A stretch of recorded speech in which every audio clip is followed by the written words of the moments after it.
नमस्कार, मी कविता गायकवाड बोलते. माझी एकच इच्छा आणि एकच अपेक्षा आहे की बोलण्याचा उद्देश किंवा सांगण्याचा उद्देश, जसं माझ्या आयुष्यात जी काही घडलं ते थोडं वेगळं घडलंय आणि जी आताच्या कलेवर जी घडायला लागले ते थोडं जास्त वेगळं घडायला लागले. पण माझी एकच अशी अपेक्षा आहे की माझा व्हिडिओ हे लांबपर्यंत पोहोचवा तुम्ही, आणि फक्त मला तुम्ही असा व्हिडिओ टाकली किंवा चांगला आहे किंवा वाईट म्हणून तुम्ही फक्त माझ्याशी येऊन मला भेटा आणि बोला, म्हणून तुम्हाला माझी खरी कंडिशन सांगेल. तुम्ही जी करता, तुमच्या मुली निघून जाते किंवा बहीण निघून जाते, काय तुम्ही जी करता ना, फक्त एक चूक करता. तुम्ही आपल्या मुलीला मारून टाका, आपल्या बहिणीला मारून टाका. ज्याची गेली म्हणून एक आपल्याला वाटतंय ना, प्रत्येकाला वाटतं की ही गेले, ही मान्य आहे वगैरे. पण तुम्ही आता ही बीड जिल्ह्यात, नांदेड जिल्ह्यात ही जी अशा काही घटना घडतात, तुम्ही मुलींना आपल्या सोडता आणि मुलांना मारता. मित्रांनो, बहिणींनो, भावांनो, माझी फक्त एक कळकळीची म्हणजे तुम्ही मुलींना, स्वतःच्या मुलींना मारा का? मुलींना कशा पाय मारा म्हणते, आपली मुलगी चुकली, चुकून आपल्या मुलीला मारलं, आपलं नाव होतंय. आपण काय म्हणतो, बाबा मी माझ्या मुलीला, माझी मुलगी अशी वागत होती, मी मारून टाकलो, असं तुमचं नाव पण होतंय आणि तुम्ही जेलला सुद्धा जाऊ शकत नाही. तुम्ही शेवटी आपल्या पुरीला मोकळं सोडता आणि दुसऱ्याच्या मुलांना मारून, मुलगी तर शेवटी मोकळी ती मोकळीच राहणार आणि मुलगा लोकाचा मारणार आणि तुम्ही जेलमध्ये जाणार. मग त्याचा काय उपयोग आहे का मारून, सांगा तुम्ही? तुम्ही आपल्या स्वतःच्याला मारा. असं मी काही तुम्हाला चूक नसताना मारा म्हणत नाही. अशी काही जी घटना मोठी घडली, चूक झाली, काय त्याच्याबरोबर निघून गेली, काय झालं, तिला आणून तुम्ही स्वतःच्या लेकीला मारा.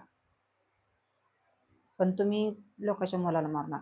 कोर्ट कचेरी सुद्धा म्हणते, बाबा माझी मुलगी अशी होती, मी मारलं म्हणतो, तुम्ही निर्दोष सुटू शकता. शेवटी तुमची पोरगी घालवाच ती घालवलेलीच, गेलेली गेली, आणि शेवटी तिला परत किती रान मोकळं झालं. तुम्ही जेलमध्ये गुतला, ते लोकांच्या लेकरात जीव गेला आणि हिने शेवटी मोकळी पडाच ती पडली. मग तुम्ही लोकांच्या लेकरांना मारू नका, मुलाला मारू नका. चुका एका हातानं होत नसते, दोन्ही हाताने टाळी वाजते. दोन्ही कुठे चुका होते त्या. कोण ती व्यक्ती बी जबरदस्ती करत नाही, ही व्यक्ती बी एकमेकाला जबरदस्ती करत नाही. दोन्ही हाताने टाळी वाजते. दोघाच्या मर्जीनं, दोघाच्या मनानं झालेलं असतं. मला एकच सांगायचं आहे, फक्त असं मी असं व्हिडिओ ही असं काय टाकली, काहीतरी भरळ्याने बोलायला लागली किंवा काय नाही. मला जेवढं जमले मी तेवढं वाक्य द्यायला लागली. मला काही जास्त जमत नाही, मी बोलत नाही. फक्त जरी काही चुकलं तरी बी व्हिडिओतून मला माफ करा. आणि माफ करण्यासारखं काही मी वाईट बोलले नाही. फक्त मला एकच म्हणायचं आहे की बाबा शेवटी तुम्ही तर जेलमध्ये जाणारच. अजून डबलदा सांगते, तुम्ही शेवटी जेलमध्ये जाणारच. शेवटी ही आपली रिकामी मोकळी पडणारच आणि लोकांच्या लेकराचा जीव जाणार. ती शेवटी अजून तुम्ही जेलमध्ये म्हणल्यावर परत ते अजून तिला रान मोकळं झालं. म्हणून तुम्ही, माझी कळकळीची विनंती आहे, मुलीची आई वडील असो, भाऊ असो, अगर कुणी नातेवाईक असो, फक्त जी काही करायचं ते आपल्या मुलीला करा.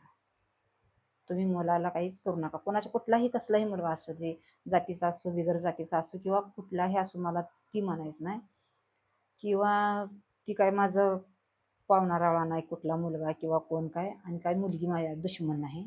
फक्त माझं म्हणणं आहे की एक माझी अपेक्षा की तुम्ही शेवटी ही मोकळी तर पडा, असते पडणारच आहे तुम्ही जेलमध्ये गेले.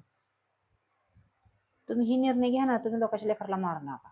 मला एवढंच म्हणायचं आहे. आणि जर काय माझं चुकलं असेल तर माफ करा. आणि माफ करण्यासाठी मी वाईट बोललेलं नाही. फक्त तुमच्या कोणाचे जरी असेल तर हे लक्षात असू द्या. लाईक करा, शेअर करा, सबस्क्राईब करा आणि ही व्हिडिओ जिथं कुठे काही घटना घडतील तिथपर्यंत पोचवा ही व्हिडिओ, आणि ही घटना पोचू देऊ नका तिथपर्यंत.